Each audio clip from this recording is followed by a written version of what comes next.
Hello बच्चों, welcome back to my video. तो आज हम करने वाले क्लास 12 की बुक फ्लेमिंगो का chapter 5 Indigo by Louis Fischer. तो इस चैप्टर में लुईस फिशर ने हमें क्या बताने की कोशिश की है। लुईस फिशर ने लाइफ ऑफ महात्मा गांधी की जो एक बड़ी सी बुक है उसमें उसका एक छोटा सा इंसिडेंस हमें यहाँ बताने की कोशिश की है। एंड गाइस बिलीव मी, ये थोड़ा हिस्ट्री का चैप्टर है बट आपको मज़े आएंगे, मेरे साथ आगे पढ़ो। तो हम आगे पढ़ते हैं। अब यहाँ बताया जाता है कि when I visited in Gandhi 1942। सबसे पहले यहाँ पर शुरुआत होती है इस एपिसोड की। मैं आपको बता दूँ, ये चंपारण का एपिसोड है जहाँ पर महात्मा गांधी चंपारण गए थे। तो अब वो चंपारण गए हैं और अब हम उनका एपिसोड यहाँ पढ़ रहे हैं, समझे आप। तो आप भी कहीं जाओ, हो सकता है आपका भी चैप्टर कहीं छप जाए, फिर मैं उसे पढ़ाऊँ। तो आप बताया जाता है कि जो उनका महात्मा गांधी का जो आश्रम था ना, वो सेवाग्राम में रहते थे, सेंटर ऑफ इंडिया, ठीक है। अब वो आगे बताता है, जो भी हमें कहानी सुना रहा है अभी उसका नाम हमें क्लियर नहीं है, ठीक है। तो आगे बताया जाता है इट वॉज 1917 जब उनके साथ ही गलत कोई चीज़ हुई थी। वो किस टाइम पर हुई थी? 1917 में। अभी आपको कुछ भी क्लियर नहीं होगा, 2 मिनट रुक जाओ, ठीक है। तो अब यहाँ पर शुरुआत होती है इस रियल चैप्टर से। अब बताया जाता है महात्मा गांधी 1916 को एनुअल कन्वर्सेशन के लिए कहाँ गए थे? कांग्रेस पार्टी, आप जानते ही होंगे, जो अभी बिल्कुल नहीं चल रही है। कांग्रेस पार्टी की मीटिंग में गए थे। कांग्रेस में उस टाइम हम लोगों को ना आज़ाद कराने में जुटी हुई थी भाई, बहुत मेहनत करी है कांग्रेस ने, ये तो कहना पड़ेगा। तो ठीक है, तो महात्मा गांधी जहाँ भी जाते थे उन्हें काफ़ी सारे विजिटर्स मिलने आते थे, अपनी प्रॉब्लम्स बताते थे। तो वैसे ही वहाँ पर महात्मा गांधी से एक शेयर क्रॉपर मिलने आया। अब शेयर क्रॉपर का मतलब मैं आपको बाद में बताऊंगी, आप इस समय उसे फार्मर समझ लो। एक किसान उनसे मिलने आया था जिसका नाम था राजकुमार शुक्ला, और वो रहने वाला था कहाँ का? चंपारण का। अब हमारे चैप्टर की भाई साहब शुरुआत यहीं से होती है, यहाँ पर नाम शुरू होता है चंपारण। तो अब वो यहाँ बताते हैं कि जो ये राजकुमार शुक्ला था वो बहुत ही ज़्यादा गरीब था बेचारा, एंड वो इवन इलिटरेट था। इलिटरेट का मतलब यहाँ पर है वो पढ़ा लिखा नहीं था, है ना। और वो कहाँ से आया था? वो चंपारण से आया था। अब वो बताते हैं कि वो चंपारण की लोकेशन डिस्क्राइब करता है। वो कहता है कि चंपारण ना हिमालय के बगल में एक नेपाल का किंगडम है, ठीक है। क्योंकि ऑब्वियसली बात है, महात्मा गांधी को ये नहीं पता था इससे पहले कि चंपारण है कहाँ। जब तक राजकुमार शुक्ला उनसे नहीं मिले थे तब तक उन्हें ये भी नहीं पता था इवन चंपारण है कहाँ। तो अब वो बताता है कि हमारे साथ गांधी जी, हमारे साथ कोई नाइंसाफ़ी हुई है। अब वो पढ़ा लिखा तो था नहीं, तो वो कहता है कि मुझे ढंग से मैं आपको नहीं समझा पा रहा था वो महात्मा गांधी की कि एटलीस्ट उसके साथ हुआ क्या है। बट वो ये कह रहा था कि मेरे साथ कुछ नाइंसाफ़ी हुई है और वो किसने की है? ब्रिटिश ने की तरफ से हुई है। तो वो कहता है महात्मा गांधी से कि प्लीज़ आप मेरे साथ चलो चंपारण, और वहाँ पर जाके हमारी शेयर क्रॉपर से बहुत सारे मेरी तरह उनकी सबकी प्रॉब्लम है ये, ठीक है। चंपारण, पूरे चंपारण हुआ, आप जाके प्लीज़ आओ ना, हमारे साथ सुलझा दो। तो महात्मा गांधी क्या कहते हैं? वो कहते हैं कि देखो अभी तो मेरे पास बिल्कुल भी टाइम नहीं है, ठीक है। मेरी सारी अपॉइंटमेंट्स ऑलरेडी फिक्स हैं, मुझे कानपुर जाना है एंड इवन मुझे उसके बाद भी जाना है जगहों पर। तो वो शुक्ला क्या करता है, फिर भी क्या करता है, वो महात्मा गांधी के संग हर जगह जाने लगता है। तो वो कहता है कि अब वो जब महात्मा गांधी जी ये देखते हैं कि भाई साहब ये बंदा है इतना, राजकुमार शुक्ला मेरे पीछे चलता ही जा रहा है, इसकी प्रॉब्लम कितनी ही आखिर बड़ी होगी कि ये अपना सारा काम धंधा बाजू में रखकर मेरे पीछे पीछे डोल रहा है। तो फिर वो कहते हैं, तो फिर राजकुमार शुक्ला भी अब थक जाता है उनका पीछा पीछा करते करते। तो कहता है महात्मा गांधी से प्लीज़ एक डेट फिक्स्ड कर दीजिए। बहुत ही ज़्यादा उनसे कहता है प्लीज़ एक डेट फिक्स्ड कर दीजिए कि आप मेरे साथ कब चलोगे, क्योंकि यार वो फार्मर था, उसे काम भी करना होता था। तो फिर महात्मा गांधी कहते हैं कि ठीक है, मैं ना कलकत्ता जाने वाला हूँ थोड़े दिन में, ठीक है। मैं वहाँ से सच डेट पे वहाँ पर कलकत्ता में तुम्हें मिलूँगा, ठीक है, क्योंकि मेरा वहाँ पर कुछ काम है। तो वो कहते हैं ठीक है, आप मुझसे वहाँ मिलिएगा। तो वो कहते हैं कि और तुम मुझे वहाँ से ले जाना राजकुमार शुक्ला से। तो कहता है ठीक है। अब वो क्या करता है, वेट करता है राजकुमार शुक्ला की कब वो कलकत्ता जाएंगे। अब जो डेट थी वो कब आएगी, वो डेट तो बहुत दूर की थी, मंथ पास हो गए, कुछ महीने निकल गए। अब वो राजकुमार शुक्ला बताता है यहाँ पर कि जो हम फिर कलकत्ता गए वहाँ पर, ठीक है, हम कलकत्ता गए और मैंने ना गांधी जी के उनकी स्पीच फिनिश होने का, उनका काम फिनिश होने का वेट किया।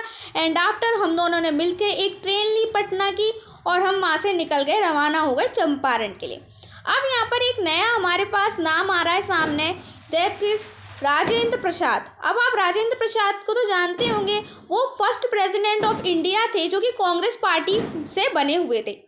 बट इस टाइम जब ये चंपारण का एपिसोड बन रहा है, इस टाइम भी ना ही तो प्रेसिडेंट थे, ना ही अभी कांग्रेस पार्टी में शामिल थे। तो अभी ये क्या थे, अभी ये भूमिका निभा रहे एज अ लॉयर, अभी ये क्या थे, लॉयर थे। अब आगे क्या बताया जाता है कि जो राजकुमार शुक्ला था कि वो महात्मा गांधी को ना राजेंद्र प्रसाद जी के घर ले गया कि आप चलिए, ये लॉयर हैं, ये हम सबकी मदद करते हैं, बट अभी नहीं कर पा रहे, ठीक है। तो फिर अब क्या था कि राजेंद्र प्रसाद जी के घर पे ना गेटमैन होगा, उसने गेटमैन ने जब देखा कि कोई पुअर प्रिजन आया, यानी कि कोई मतलब बूढ़ा बूढ़ा नहीं कह सकते, sorry I am really sorry, वो कहते कोई गरीब प्रिजन आया, तो वो उसे अंदर ले लेते हैं, राजकुमार है ना, उसके राजकुमार शुक्ला को राजेंद्र प्रसाद के घर अंदर ले लेते हैं। वो किस लिए ले लेते हैं, क्योंकि उन्हें पता है जो उनके मास्टर हैं, यानी जो राजेंद्र प्रसाद हैं, वो है ना वो इन सब की प्रॉब्लम सॉल्व करते हैं। तो काफ़ी सारे ना पुअर प्रिजन्स आते रहते हैं। अब उनके साथ जब वो महात्मा गांधी को देखते हैं तो उन्हें भी लगता है ये कोई पुअर प्रिजन है। अब वो दोनों जाके अंदर बैठ जाते हैं, पर वो क्या देखते हैं, महात्मा गांधी जी को ना वहाँ प्यास लगती है। तो जो राजेंद्र प्रसाद जी के घर पे एक कुआं था, तो महात्मा गांधी उसमें से पानी लेने के लिए मतलब पानी खींचने के लिए उठते हैं। तो फिर वहाँ के जो गार्ड्स थे वो उन्हें रोक देते हैं कि नहीं, तुम इसमें से पानी मत पियो, हमें कैसे पता कि तुम अनटचेबल नहीं हो। अब यहाँ पर जी अनटचेबल की जो बात बोली है, ये इसका एक अलग से पूरा एपिसोड मैं आप लोगों को बता दे रही हूँ, क्योंकि जो पहले के टाइम में ना जाति नीच ऊंच चलती थी, है ना, तो उस टाइम में जो नीची जाति वाले लोग थे ना, वो ऊंची जाति वाले लोगों के घर पे पानी वगैरह नहीं पी सकते थे। उन्हें लगता था हमारा पानी पॉल्यूटेड हो जाएगा अगर ये हाथ लगा लेंगे। अब ये सोच देखो यार, कितनी छोटी सोच है। इंडिया ना कभी कभी मुझे लगता है पनप इसीलिए नहीं पाया क्योंकि वो अपने आप को खा रहा था कहीं ना कहीं अंदर। अब आप समझ रहे हो यार, इतने सारे मेरे दोस्त हैं, इवन मैं कभी नहीं पूछती किसी से आप किस उसके हो उससे फ्रेंडशिप करेंगे, ऐसा कुछ ही नहीं होता है गाइस। आपको ऐसी छोटी मोटी बातें नहीं सोचनी चाहिए, है ना। अब गांधी जी ये सुनते हैं तो उन्हें बुरा लगता है, ठीक है, ऑब्वियस सी बात है ना। तो फिर आगे क्या बताया जाता है कि अब वहाँ पर जब उन्हें राजेंद्र प्रसाद जी नहीं मिले तो उनका तो आना बेकार हो गया। तो वो डिसाइड करते हैं कि अब मुजफ्फरपुर जाएंगे हम यहाँ पर, और वहाँ से ना हम लोग क्या करेंगे, सारी इन्फॉर्मेशन इकट्ठी करेंगे, क्योंकि उन्हें पता तो चल नहीं रहा था केस क्या है, आखिरकार हुआ क्या, क्योंकि जो हमारा राजकुमार शुक्ला था वो उन्हें कुछ ढंग से बता पा नहीं रहा था। अब क्या कहते हैं, आप गांधी जी को ऐसे वैसे मत समझिए, उनकी काफ़ी ज़्यादा पहचान थी। तो जब वो मुजफ्फरपुर जाने लगे तो फिर वो किसको कॉल मिलाते, वो कॉल नहीं मिलाते, वो टेलीग्राम करते हैं।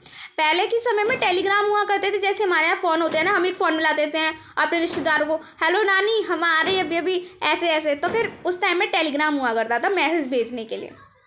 अब वो जो गांधी जी थे ना, वो जेबी कृपलानी, अब ये आपको नाम ज़रूर याद रखना है, क्योंकि आपको जब भी क्वेश्चंस बनेंगे ना इस चैप्टर से, इनका नाम काफ़ी हद तक आएगा। अब जेबी कृपलानी कौन थे, वो तो आर्ट कॉलेज में, एक मुजफ्फरपुर में जो आर्ट कॉलेज था ना, उसमें प्रोफेसर थे। अब गांधी जी उन्हें एक स्कूल के दौरान मिले थे, किसी मतलब जब वो गांधी जी ऑलवेज ट्रैवल करते रहते थे चीज़ों की वजह से, तो वो मिले थे उन्हें, ये आप याद रखिए नाम, टैगोर से, एक मिनट, तो वो उन्हें मिले थे टैगोर संघ निकेतन स्कूल में, ठीक है।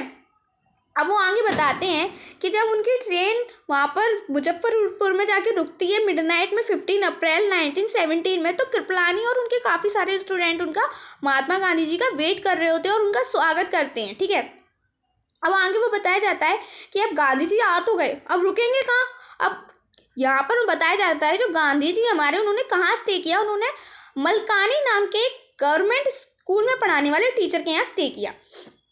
अब यू नो व्हाट गाइस, यहाँ पर सबसे एक्स्ट्राऑर्डिनरी बात क्या आती है, फनी फैक्ट था एक ये, कि जो मलकानी था ना, मलकानी प्रोफेसर थे, वो जो गवर्नमेंट स्कूल में पढ़ाते थे। अब जो गांधी जी थे वो गवर्नमेंट के खिलाफ थे कि मतलब ब्रिटिश हमारे यहाँ पर राज नहीं करेंगे, इंडिया पे राज ब्रिटिश नहीं करेंगे, क्योंकि ये हमारा देश है और हम इस पर राज करेंगे। तो फिर वो एक जो एडवोकेट करते थे वो था होम रूल। होम रूल वही जो मैंने आपको बताया कि गांधी जी का ये कहना था कि ब्रिटिश हम पे राज नहीं करेंगे, वो बाहर के हैं, हम हमारे देश पे राज करेंगे क्योंकि हम स्वदेशी हैं।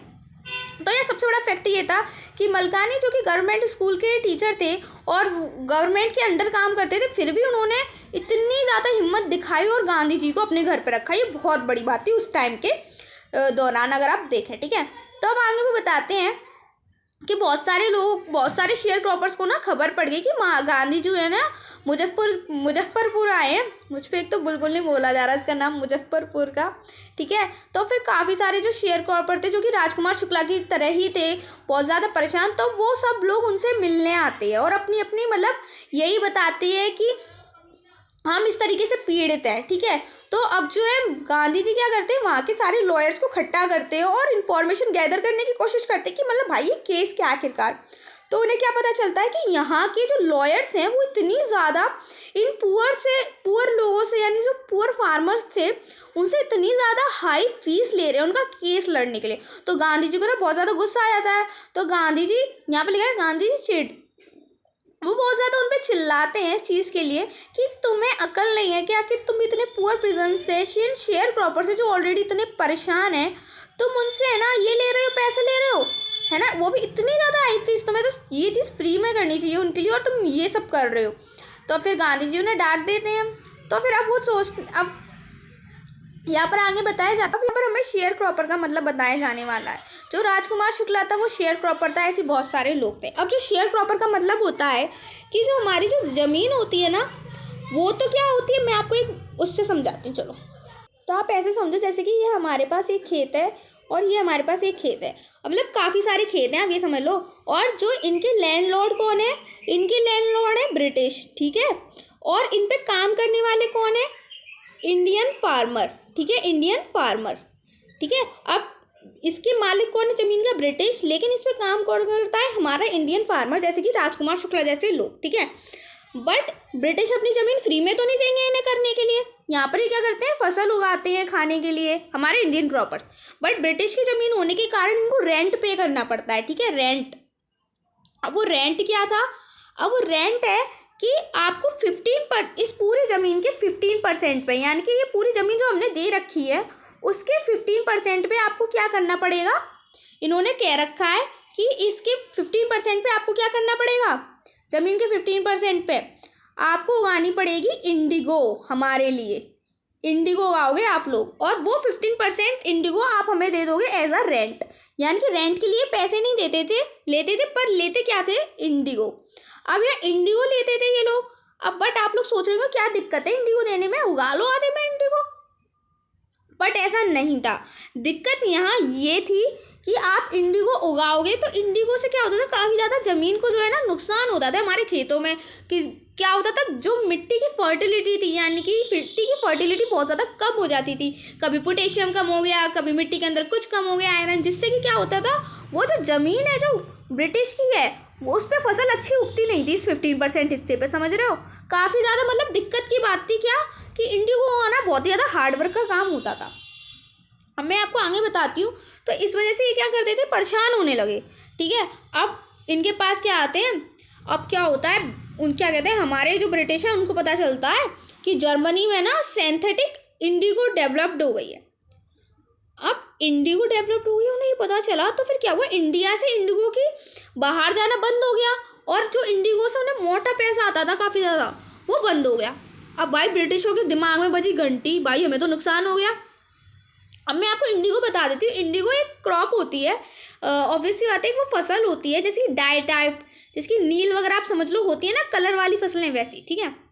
तो फिर वो बताता है कि अब भाई ब्रिटिश तो बहुत चालू थे, उनका नुकसान हो जाएगा, ऐसा सह तो सकते नहीं थे। तो उन्होंने क्या किया, वो शेयर क्रॉपर्स के पास गए और उन्होंने उनसे क्या डील करी कि भाई शेयर क्रॉपर, अब हम नहीं चाहते हैं, तुम्हें नुकसान होता है ना इस चीज़ से कि तुम्हारे 15% हिस्से में हम इंडिगो उगाते हैं और उससे तुम्हारी जो है फसल ख़राब होती है।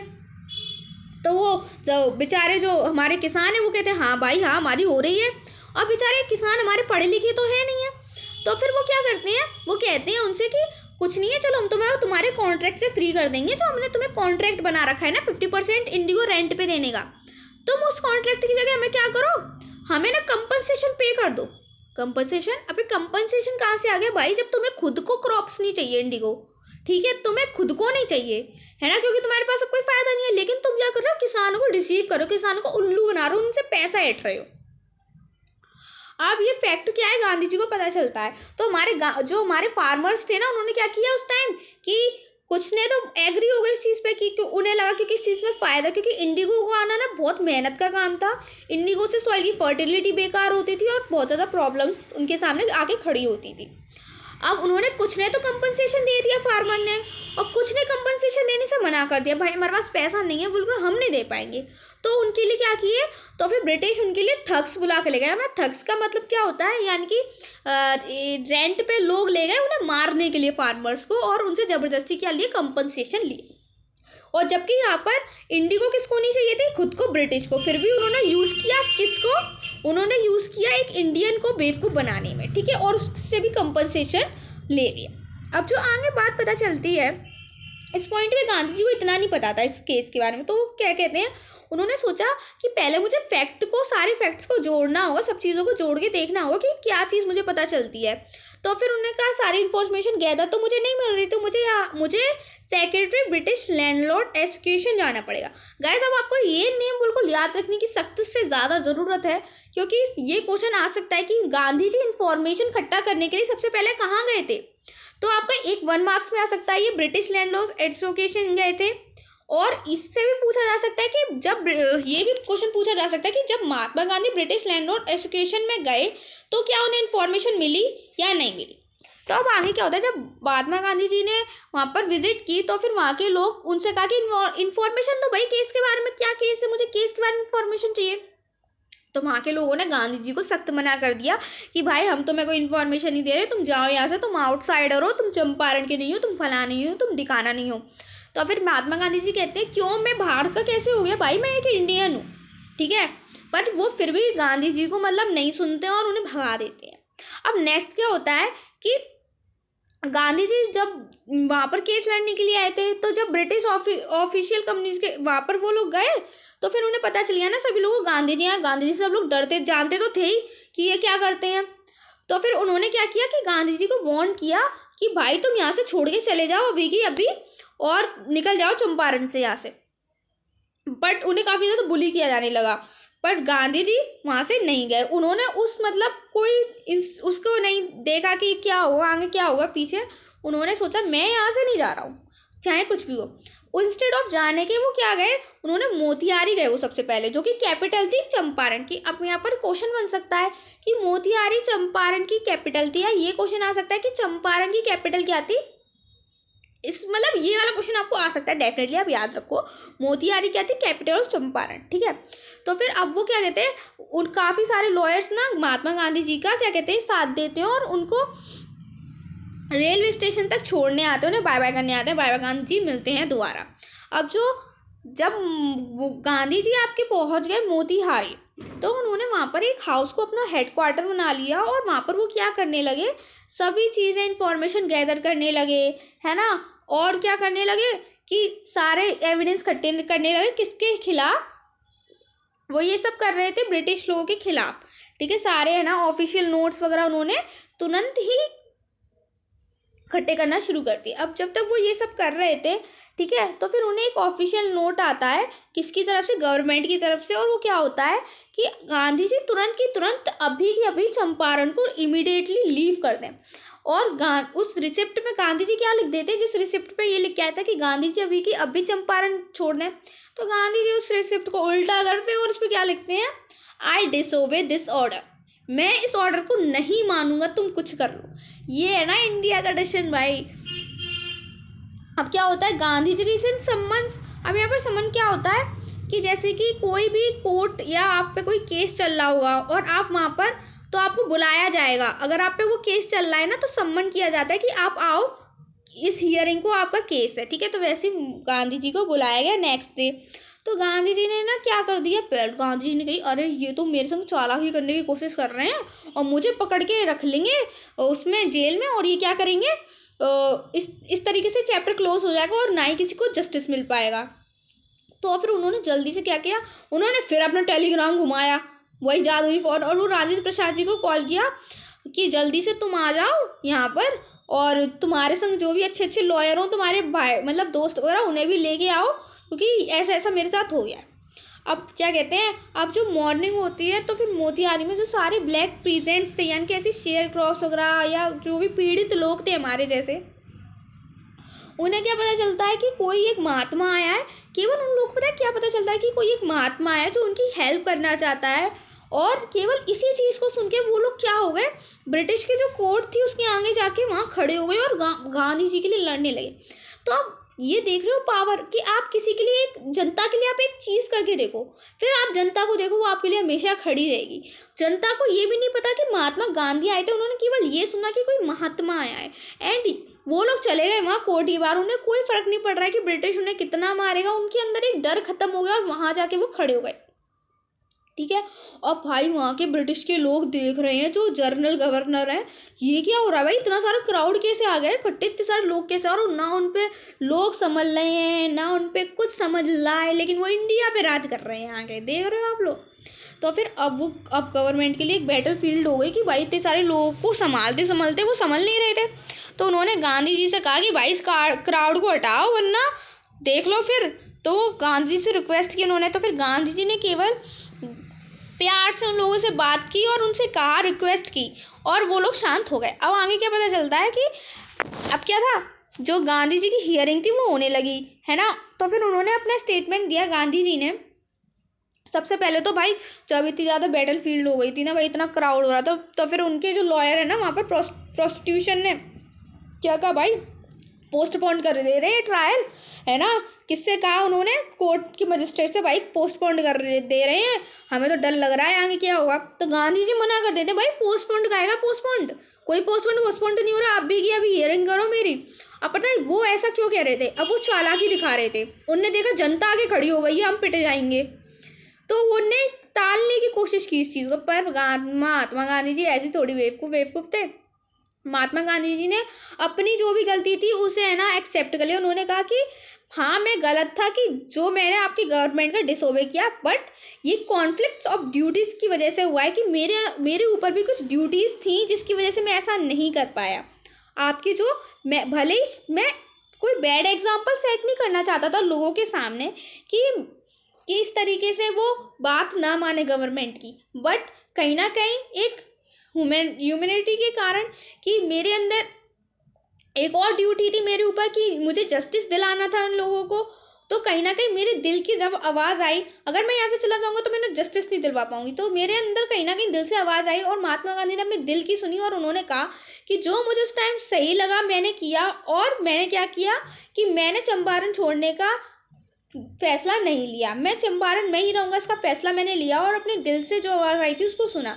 तो वो कहते हैं जो भी आपको मुझे सज़ा देनी है आप मुझे दे सकते हो। तो जो मजिस्ट्रेट है वो कहता है भाई ठीक है इसकी हियरिंग 2 घंटे बाद करेंगे, आप 2 घंटे की बेल लेके आओ तब तक। तो फिर गांधी जी फिर रिफ्यूज़ कर देते, नहीं जो आपको करना है मुझे सज़ा देनी है, जो देना है अभी करो। तो फिर जो मजिस्ट्रेट है अभी की हालत देख के क्या कहता है कि ठीक है अभी तो तुम चंपारण में रह सकते हो, यानी कि अभी जो केस है ना वो तुम पे चल रहा है, बट स्टिल अभी तुम एक बेल टाइप में उन्हें छोड़ दिया कि लिबर्टी दे दी कि तुम चंपारण में अभी रह सकते हो। अब आगे क्या होता है, आगे जो उनका केस है ड्रॉप नहीं होता है। अब आगे जो काफ़ी सारे लॉयर थे जो राजेंद्र प्रसाद जी लेके आए थे, बट एटलीस्ट 3 के तो आप नाम याद रखना, Rajendra Prasad, bridge Kishore Babu and मौलाना हक। ठीक है, इन तीनों के एटलीस्ट आपको नाम याद रखने हैं क्योंकि ये लॉयर्स थे जो गांधी जी के लिए आए थे। अब आगे क्या बताते हैं कि जब गांधी जी कोर्ट से बाहर निकलते तो वो पूछते हैं लॉयर से कि अगर अब मैं ना कोई ये लोग मुझे जेल में डाल देते हैं इस केस की वजह से और मैं जेल चला जाऊंगा तो तुम लोग क्या करोगे। इन तीनों लॉयर से पूछते हैं और भी लॉयर खड़े तो उनसे पूछते हैं। तो फिर ये राजेंद्र प्रसाद जी क्या जवाब देते हैं कि क्या करेंगे, कुछ नहीं करेंगे, अपने अपने घर चले जाएंगे और सोएंगे। तो फिर गांधी जी कहते हैं अपने अपने घर चले जाओगे तो फिर इनका क्या होगा, जिनको इनजस्टिस मिली है शेयर क्रॉपर्स का, इनका क्या होगा। क्या तुम इन्हें इंसाफ दिलाने में कोई वैल्यू नहीं रखते, क्या तुम्हारे लिए शेयर क्रॉपर्स नहीं है, मैं एक बाहरी आदमी हूँ फिर भी मैं कर रहा हूँ। तो कहीं ना कहीं लोगों को लॉयर्स को शर्म आने लगी, तो लॉयर्स आपस में कंसल्ट करते हैं कि क्या करना है। तो फिर है ना उनका क्या, उन सब ने कंसल्ट किया कि भाई गांधी जी बाहर के हैं, इवन उनको इतनी ज़्यादा शेयर क्रॉपर्स की पड़ी है, हम तो चंपारण के ही और हमारे ही फार्मर्स के साथ गलत हुआ है, ये तो बहुत शेम की बात हो गई है, हम इनके लिए नहीं करेंगे। तो वो गांधी जी के पास जाके कहते हैं अगर ऐसा कुछ होता, अगर आपको वो प्रिजन में डाल देते हैं तो हम आपके साथ ही प्रिजन में चले जाएंगे, हम आपके साथ जेल ज़रूर जाएंगे। अब कहीं ना कहीं आप देख रहे थे कि चंपारण की बैटल में एक जीत सी दिखाई दे रही थी। आपने देखा कि अभी थोड़ी देर पहले कोर्ट के सामने इंडियंस कितनी हिम्मत जुटा के ब्रिटिश के सामने खड़े हुए थे एंड वहाँ से नहीं हिल रहे थे। अब यहाँ पर कहीं ना कहीं लॉयर्स को भी अपनी चीज़ें, अपनी गलतियाँ समझ में आ रही थी। अब कहीं ना कहीं गांधी जी ने स्ट्रेटजी बनाना शुरू कर दिया। गांधी जी ने स्ट्रेटजी बनाई, उन्होंने पेयर्स में ना बांट दिए लॉयर्स के ग्रुप को कि कुछ होता है तो तुम इसे संभालना, तुम इस चीज़ को संभालना। अब आगे क्या बताया जाता है कि सेवरल डेज, काफ़ी दिन बाद गांधी जी के पास एक लेटर आता है, फिर ऑफिशियल लेटर आता है किसका, सिविल यानी गवर्नमेंट का।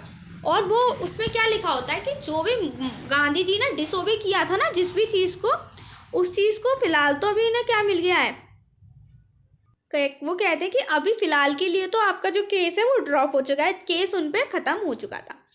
अब गांधी जी और जो भी उनके साथ जो लॉयर्स थे, उन्होंने ना क्या किया कि जो फार्मर्स के लिए काफ़ी सारे जो एविडेंस जुटाए थे, फार्मर्स को सही साबित करने के लिए, ये सब काम करने में गांधी जी को जून तक का टाइम लग गया। यानी कि वो अप्रैल को आए थे, जून यानी कि 1-2 महीने ऑलरेडी हो चुके थे, जून तक का टाइम लग गया। अब आगे बताया जाता है वो सारे के सारे एविडेंस लेके वो क्या करते हैं, अब जाते हैं वो, है ना, गांधी जी सारे के सारे एविडेंस लेके क्या करते हैं, सिविल कोर्ट में जाते हैं और उस जो केस उन पे चल रहा होता है, इस केस को सारे के सारे एविडेंस ले जाके उनके मुंह पे पटक देते हैं। अब ये सब करते करते भाई गांधी जी को 7 मंथ हो गए थे, 7 महीने हो गए थे, और ओवरऑल इस पूरे चंपारण के एपिसोड में गांधी जी का 1 साल लग गया चंपारण की इस चीज़ को सुलझाने में।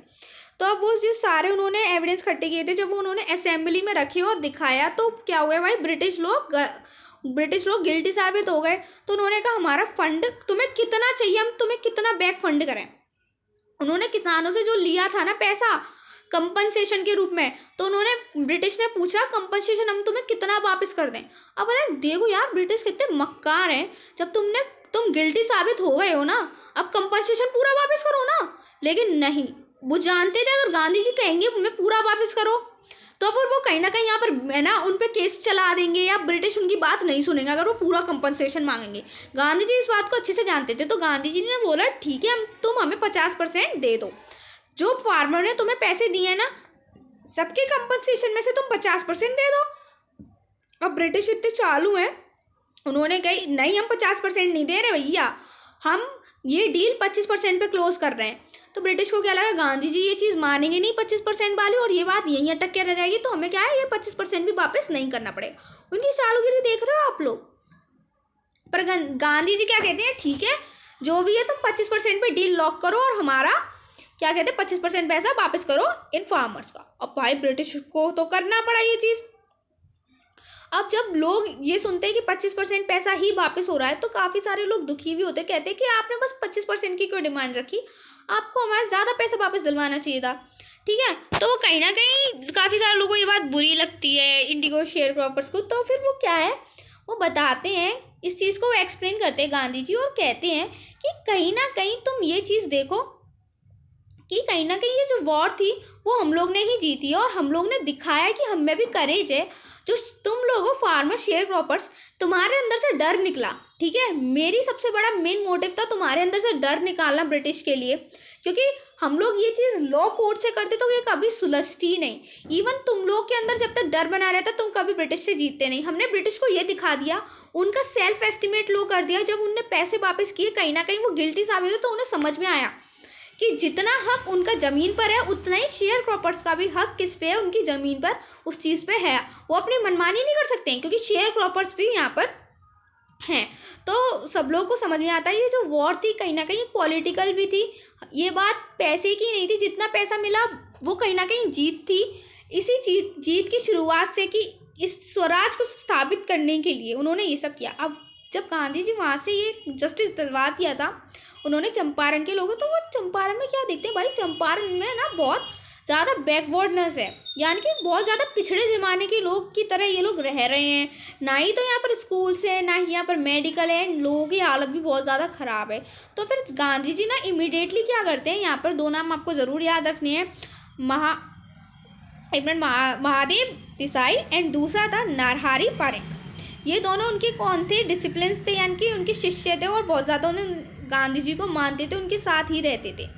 अब जो आगे बताया जाता है कि गांधी जी थे ना, डिसिपल्स को फ़ोन किया भाई, टेलीग्राम किया और काफ़ी सारे टीचर्स को बुलाया उन्होंने, बॉम्बे पूरे और काफ़ी सारे लोग उन्होंने इकट्ठा कर लिया। ठीक है, उन्होंने अपने छोटे बेटे देवदास को बुला लिया, अपनी बीवी ना जो उनकी वाइफ थी कस्तूरीबाई को बुला लिया, और जो विलेज में ना चंपारण के विलेज में उन्होंने 6 प्राइमरी स्कूल खुलवाए, ताकि यहाँ पर कुछ तो भाई लोगों को जो इलिटरेट नेट है वो ख़त्म हो, जिसकी वजह से इन शेयर क्रॉपर्स को जो बेवकूफ़ बना देते हैं ब्रिटिश, वो चीज़ ख़त्म हो, और जो बैकवर्डनेस है वो ख़त्म हो। वहाँ की क्लीनिंग के रूल्स सिखाए गए उन लोगों को, सैनिटाइजेशन वगैरह। जो उनकी बीवी कस्तूरीबाई थी उन्होंने ये सब वहाँ के लोगों को समझाया कि इस तरीके से आपको बहुत ज़्यादा हेल्थ की, आपको हाइजीन मेंटेन रखने की ज़रूरत है, आपको ये सब करना चाहिए। ठीक है, आपको सैनिटाइजेशन के बारे में बताया, काफ़ी सारी चीज़ों के बारे में बताया।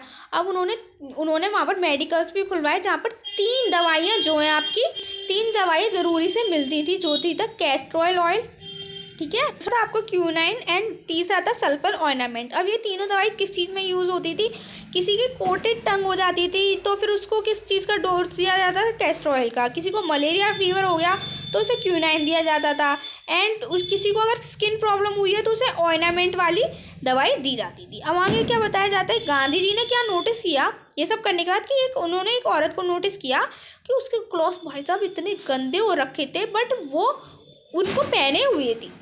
तो उन्होंने अपनी बीवी कस्तूरीबाई से बोला, तुम इनसे कल पूछना है इतने गंदे क्लॉथ्स क्यों पहनती है। अब देखो आप यहाँ पर गांधी जी की समझ देख सकते हो, उन्होंने ये चीज़ खुद नहीं पूछी उस औरत से।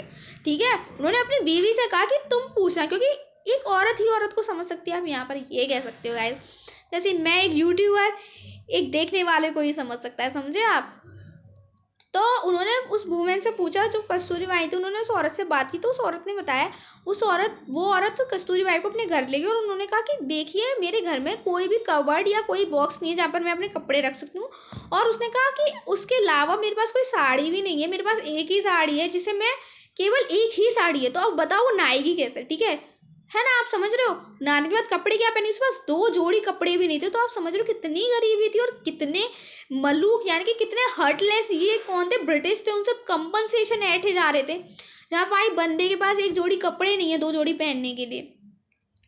और वो बताते हैं पूरे इस चंपारण के एपिसोड में जो गांधी जी थे वो अपने कहीं आश्रम को कब भूले नहीं। उन्होंने आश्रम को इतनी दूर से भी नज़र रखी और वो आश्रम में कॉल करते हैं, भाई हेलो हेलो टेलीग्राम से, फिर वो करते हैं और कहते हैं कि भाई जो उस टाइम जो हम लोग फ्रेश होते थे ना, जैसे हमारे पास आज पॉट होते हैं, उस टाइम गड्ढे खोद के वो लोग फ्रेश होते थे। तो उन्होंने कहा था भाई उन गड्ढों को भर दो, बहुत ज़्यादा हाइजीन मेंटेन करने के लिए उन्होंने कहा, और कहा उन गड्ढों को भर दो जिनमें हम फ्रेश होते थे। और उन्होंने आश्रम को भी पूरा ध्यान में रखते। अब गांधी जी यहाँ क्या बताते हैं कि जो चंपारण का एपिसोड था वो मेरी लाइफ का पूरा टर्निंग पॉइंट था। एंड जो सब ऑर्डिनरी थिंग्स जो मैंने देखी और जो हम लोगों ने ब्रिटिश के खिलाफ जो आवाज़ उठाई, जिससे कि हमने उनको ये दिखाया कि हमारी खुद की कंट्री है, तुम हम पे राज नहीं कर सकते हो, समझ में आ गई। उन्होंने ये चीज़ उन्होंने कहीं ना कहीं ब्रिटिश को दिखाई। और वो बताते कि चंपारण की जो एपिसोड में हमें बता रहे कि चंपारण के इस पूरे एपिसोड से गांधी जी ने ना क्या किया, जो पुअर प्रिजन्स थे उनको बताया कि कैसे तुम्हें ब्रिटिश से नहीं डरना है, अपनी आवाज़ को नीचे नहीं करना है, उनसे लड़ना है, अपनी जो भी हक है उसके लिए। ठीक है, क्योंकि ये हमारा इंडिया, ये फ्री इंडिया, ये न्यू इंडिया बनेगा। तो वो इसके बाद जो आपको है कि ये जो अर्लियर चंपारण से जो आपको यहाँ पर पैराग्राफ बताया जा रहा है ना, ये एक अलग से ही सीन बताया जा रहा है जो कि पहले आपको नहीं बताया गया था। ठीक है, अब ये अर्लियर चंपारण से बात है कि जब चंपारण के लोगों को जस्टिस नहीं मिला था। ठीक है, जब गांधी जी स्ट्रगल कर रहे थे जस्टिस के लिए, ये ठीक है, तब की बात बताई जा रही है इस वाले पैराग्राफ में। ठीक है, तो अब वो कहते हैं कि तब वो एक चार्ली फ्रीयर एंड्रयू के नाम से एक मैन से मिले थे, जो कि इंग्लिश मैन था, चार्लिस एंड्रयू से। अब वो चार्लिस एंड्रयू जो था ना, वो गांधी जी को डिवोट था, काफ़ी ज़्यादा गांधी जी को मानता था और उनको फॉलो करता था। ठीक है, अब वो उस टाइम उनसे मिले थे एंड्रयू से, गांधी जी। तो जो एंड्रयू था ना, वो फॉजिस आइलैंड जा रहा था किसी काम से, अपनी ड्यूटी के लिए। ठीक है, तो गांधी जी के लॉयर्स फ्रेंड थे ना सभी, राजेंद्र प्रसाद वगैरह ने आपस में गुफ्तगू की और उन्हें कही गांधी जी से, अरे भाई इससे क्या हो ना, आप ये आपका जो फॉलोअर है, डिवोटर है, ये इंग्लिश मैन है, आप इससे कहो ये हमारा साथ दे। ठीक है, साथ देने से क्या हुआ, हमारे काफ़ी ज़्यादा हम स्ट्रॉन्ग बनेंगे और कहीं ना कहीं हमें फ़ायदा होगा अगर ये एंड्रयू हमारे साथ होगा। तो गांधी जी कहते हैं नहीं, क्या हम इतने असहाय हैं, क्या हम इतने कोवार्ड हैं, क्या हम में दम नहीं है लड़ने की कि हमें आप किसी का सहारा लेना पड़े, वो भी एक इंग्लिशमैन का, ठीक है। तो वो कहते हैं हम इतने वीक नहीं है। जबकि एंड्रू क्या कहता है राजेंद्र प्रसाद से, जब राजेंद्र प्रसाद एंड्रू से ये बात कहते हैं कि आप तुम्हारा साथ दोगे, तो एंड्रू कहता है अगर गांधी जी मुझसे कह देते हैं रुकने की तो मैं नहीं जाऊँगा आइसलैंड। तो आप यहाँ देख रहे हो गांधी जी एक उनको हेल्प भी ऑफर हुई कहीं ना कहीं से, फिर भी उन्होंने उस चीज़ को ठुकराया और उन्होंने राजेंद्र प्रसाद जी ने भी इस बात को समझा और इस बात को गांधी जी की माना, क्योंकि ये गांधी जी लेसन देना चाहते थे कि इंडिपेंडेंट बनने के लिए हमें कुछ तो करना पड़ेगा, हमें लड़ना तो पड़ेगा, तब हम इस लड़ाई को जीत पाएंगे खिलाफ अंग्रेज के। तो गाइस इस चैप्टर में काफ़ी ज़्यादा इंपॉर्टेंट क्वेश्चन है, ये चैप्टर काफ़ी ज़्यादा इंपॉर्टेंट है एग्जाम पॉइंट ऑफ व्यू से। और सबसे बड़ी बात है कि आपको 3-4 नेम तो याद रखने, जैसे JB कृपलानी का, और जहाँ गांधी जी रुके थे उस प्रोफेसर का नाम, और जैसे कि हमारे राजेंद्र प्रसाद जी हैं और उनके साथ जो 3 लॉयर थे उनका नाम। और इस चैप्टर से ये पूछा जा सकता है 5 नंबर के क्वेश्चन में कि जो गांधी जी हैं वो क्या लेसन देना चाहते थे इस चंपारण के, उन्होंने क्या लेसन दिया उन पुअर प्रिजन्स को। उन्होंने लेसन दिया ना कि आपको मतलब पीछे नहीं हटना है, अपनी आवाज़ उठानी है, ये सब जो मैंने आपको बताया ये सारा लेसन गांधी जी ने किनको दिया था, पुअर प्रिजन्स को। ये 5 नंबर क्वेश्चन में आ सकता है डेफिनेटली। और आपको ये सब याद रखना है, जैसे कि हमारा शुक्ला जो था, ठीक है, पुअर प्रिजनर, शेयर क्रॉपर, और शेयर क्रॉपर की किस तरीके से उन्होंने 15% की क्रॉप दे रखी थी इंडिगो ऐसे रेंट में। ये सवाल आपसे पूछे जा सकते हैं कि शेयर क्रॉपर का मतलब क्या है, शेयर क्रॉपर क्या होते हैं। शेयर क्रॉपर मैंने आपको बताया ज़मीन ब्रिटिश की होती है पर उन पर काम कौन करते हैं, हमारे फार्मर्स, तो वही शेयर क्रॉपर्स होते हैं। तो ये सब क्वेश्चन आपको पूछे जा सकते हैं। And good luck for your board exam. And डरने की कोई बात नहीं है, आपको वेल विश आगे के लिए। तो मिलते हैं नेक्स्ट वीडियो में।